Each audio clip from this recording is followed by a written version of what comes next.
আপনারা দেখেছেন যে ফারাক্কার 44টা গেট খুলে দেওয়া হয়েছে, তিস্তার সকল গেট খুলে দেওয়া হয়েছে।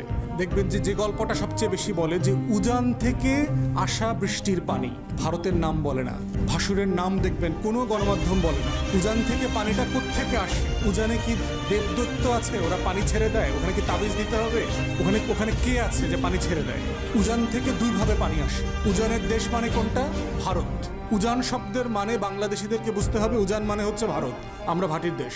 তো উজান থেকে দুইভাবে পানি আসে। উজান থেকে পানি আসে, একটা হচ্ছে বৃষ্টির পানি আসে। পৃথিবীতে সবচেয়ে বেশি বৃষ্টিপ্রবণ অঞ্চল হচ্ছে আমাদের যে পার্শ্ববর্তী ভারতের যে রাজ্য আছে মেঘালয়। এই মেঘালয়ের শিলং চেরাপুঞ্জি হচ্ছে পৃথিবীতে গড়পড়তায় সবচেয়ে বেশি বৃষ্টি হয় হচ্ছে ওইখানে। উজানের দ্বিতীয় সোর্সের পানি হচ্ছে ভারতের বাঁধ, তিস্তা নদীতে বাঁধ সিকিমে, গঙ্গার উপরে ফারাক্কাতে বাঁধ পদ্মা নদীর উপরে, চায়না ব্রহ্মপুত্রের উপরে বাঁধ, 54টা অভিন্ন